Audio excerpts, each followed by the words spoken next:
Season 5 episode 5 start होता है और हमें माइक उठता हुआ दिखता है। एक इंजर्ड होता है तो इसलिए गस ने उसकी केयर ली होती है, उसे वो एक टाउन में रख देता है। माइक उठता है और वहाँ की जो लेडी होती है उससे पूछता है, उससे वो फोन मांग रहा होता है, पर उस लेडी को माइक की भाषा नहीं पता होती।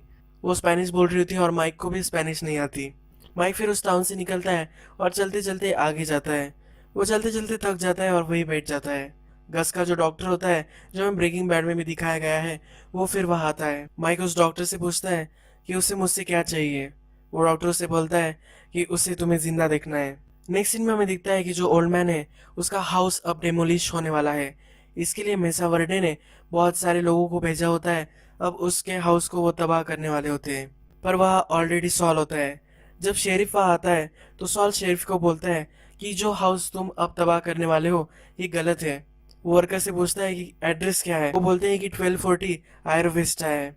सॉल बोलता है कि ये 1230 नहीं है, उन्होंने जो पोस्ट ऑफिस होता है वहाँ का एड्रेस चेंज कर दिया होता है। ओल्ड मैन उन्हें बहुत सारे लेटर्स दिखाता है। उसे प्रूव हो जाता है कि ये उसका एड्रेस गलत है। उस दिन के लिए फिर ये टल जाता है। फिर किम और केविन की मीटिंग चल रही होती है। उनका काम एक दिन के लिए रुक गया, ये किम उसे बता रही होती है। फिर केविन को बोलती है कि जो ओल्ड मैन है उसने सॉल को हायर किया है, इससे कॉन्फ्लिक्ट ऑफ इंटरेस्ट हो सकता है और मुझे अब इस केस में नहीं रहना चाहिए। सॉल उसका बॉयफ्रेंड है, ये उसे बताती है, इसके लिए ये कॉन्फ्लिक्ट और इंटरेस्ट होने वाला होता है। केविन फिर उसे बोलता है कि तुम बेस्ट हो, मुझे इससे कुछ भी फर्क नहीं पड़ता कि तुम्हारा बॉयफ्रेंड है या नहीं। केविन फिर बोलता है कि अगर तुम्हें इससे कुछ फर्क नहीं पड़ने वाला तो मुझे भी इससे कुछ फर्क नहीं पड़ने वाला, तुम बेस्ट हो और मुझे तुम्हारे साथ वर्क करना है। किम भी इस बात पर मान जाती है। नेक्स्ट सीन में माइक डॉक्टर के साथ होता है और माइक के जो जख्म होते हैं वो फिर से ब्लीड करने लग जाते हैं। उसे गांव के बाहर जाना नहीं चाहिए था, ये डॉक्टर उसे बोलता है। माइक उसे बोल रहा होता है कि यहाँ से बाहर मैं कैसे निकल सकता हूँ। फिर डॉक्टर उसे बता देता है कि कैसे वो निकल सकता है। डॉक्टर उसे ये भी बताता है कि मैं तुम्हें रोकने वाला नहीं, पर अगर तुम गए तो एक दिन में तुम मर जाओगे। माइक उसकी नहीं सुनता, वो बाहर निकलता है, पर फिर वो अपना माइंड चेंज कर लेता है। नेक्स्ट सीन में सॉल को हावर्ड का कॉल आता है। हावर्ड से पूछ रहा होता है कि मैंने जो तुम्हें जॉब ऑफर किया है उसके बारे में क्या हुआ। सॉल बोलता है कि मैं अभी भी उसके बारे में सोच ही रहा हूँ। किम जब घर पर आती है तो किम से वो पूछता है कि केविन तुमसे क्या बोल रहा था। उसे वो वॉइसेस करने के लिए बोल रहा होता है। वो दोनों मिलकर केविन का फन उड़ाते हैं। माइक गांव में होता है और उसे चार्जर के लिए कुछ भी नहीं मिल रहा होता, तो उस घर में जो भी इलेक्ट्रिकल इक्विपमेंट होते हैं वो सब वो लाता है। उन्हें वो अलग अलग करता है और उससे अपना चार्जर वो ठीक करता है। फिर अपना फोन चार्ज कर कर वो गस से कॉल करता है। गस उससे पूछता है कि अब तुम्हें कैसा लग रहा है। माइक को उससे बात करनी होती है, पर गस उसे बोल देता है कि अब अच्छा टाइम नहीं है, हम बाद में बात करेंगे। नेक्स्ट डे फिर से ओल्ड मैन के घर वो सब लोग आते हैं और आज उसका घर वो तोड़ने वाले होते हैं, पर ऑलरेडी वहाँ कुछ वर्कर्स होते हैं। ये अल्बकरकी का जो एंशियंट आर्ट होता है इसे कंजर्व करने वाले लोग होते हैं। उसके घर के सामने कुछ पॉट्स जो होते हैं वो पड़े हुए होते हैं। उन्हें लग रहा होता है कि ये एक एंशियंट आर्ट हो सकता है और उसे वो कंजर्व करना चाहते हैं, तो इसके लिए उन्हें वीक लगने वाला होता है। अभी भी वो अब ओल्ड मैन का हाउस डिमोलिश नहीं कर सकते। ये सब खत्म हो जाता है तो हमें दिखता है कि ओल्ड मैन और सॉल बाहर बैठे हुए होते हैं। सॉल ने बहुत सारी बैटरीज लाई हुई होती है। उन बैटरीज को ओपन करता है। उन बैटरीज में जो भी कुछ चीजें होती है उन सबको वो एक पॉकेट में भर लेता है। वो फिर बाहर आते हैं, शेरिफ वगैरह उन पर नजर ही रख रहे होते हैं। सॉल फिर बड़ी चालाकी से वो सब मिट्टी में डाल देता है। नेक्स्ट दिन सॉल ने रेडियो एक्टिविटी चेक करने वाले लोगों को बुलाया होता है। इसमें फिर से एक दिन पूरा डिले हो जाता है। नेक्स्ट दिन सॉल उस घर पे एक पेंटिंग बनाता है। ये जीसस की पेंटिंग होती है, तब सब रिलीजियस लोग वहाँ आ जाते हैं। इसे और भी टाइम लग जाता है और अब भी वो उसका हाउस डिमोलिश नहीं कर सकते। अब मेसा वर्डे के साथ सब मीटिंग चल रही होती है। केविन बहुत ही परेशान होता है कि ये क्या हो रहा है। किम उसे सजेस्ट करती है कि अगर हमने इसमें कुछ भी टांग अड़ाई तो ये केस ज्यादा चल सकती है और हमारे पास उतना टाइम नहीं है, हमें जल्द से जल्द कोर्ट शेल्टर खड़ा करना है। तो उसे सजेस्ट करते हैं कि हम हमारी साइड चेंज कर लेंगे।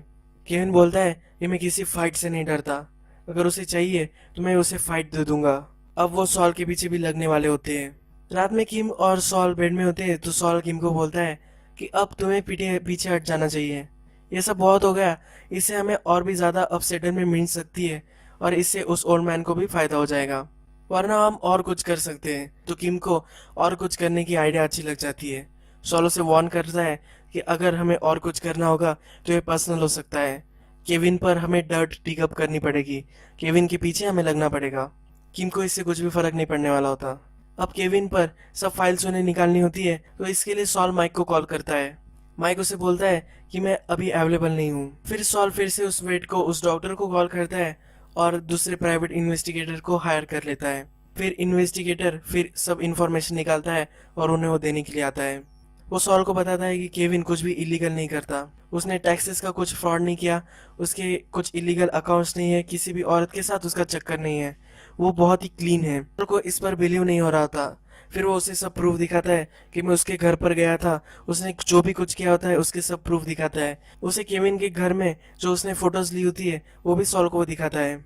किम को यहाँ कुछ मिल जाता है। नेक्स्ट दिन जब किम अपने ऑफिस में होती है तो रिच उसे मिलने आता है। रिच उसे बोलता है कि तुम्हें अब ब्रेक लेना चाहिए, तुम इतना इफेक्टिव काम नहीं कर रही हो और तुम्हारा जो बॉयफ्रेंड है वो भी अचानक अपीयर हो चुका है और ओल्ड मैन को अब वो रिप्रेजेंट कर रहा है। उसे शक चला गया होता है तो किम उसके पीछे बाहर निकलती है। वो उसे बहुत ही जोर के आवाज में बोलती है कि तुम मुझ पर शक ले रहे हो। सब लोग फिर उन्हें देखने लग जाते हैं। रिच उसे बोलता है कि मैं सिर्फ फर्म के अच्छे के लिए सोच रहा हूँ। नेक्स्ट सीन में अब गस माइक को मिलने उस गांव में आ जाता है। ये एक पूरा गांव जो होता है वो गस ने फंड किया होता है। तो माइक उसे पूछता है कि क्या तुम कितने अच्छे हो, ये मुझे तुम कन्विंस करना चाहते हो। गस उसे बोलता है कि मैंने ये फंड तो किया है पर इसके लोगों को कुछ भी नहीं पता कि ये पैसे कहाँ से आए हैं। माइक उससे पूछता है कि क्या तुम्हें लगता है कि जो तुम काम कर रहे हो इसमें और तुम कुछ चैरिटी कर दो तो ये बैलेंस हो जाएगा। गस उसे बोलता है कि ऐसा कुछ भी नहीं है। माइक उसे समझाने की कोशिश करता है कि तुम मिलाडियो के पीछे हो तो इसका एंड अच्छा नहीं होगा। गस उसे समझाता है कि ये प्योर रिवेंज है। यही एपिसोड खत्म हो जाता है।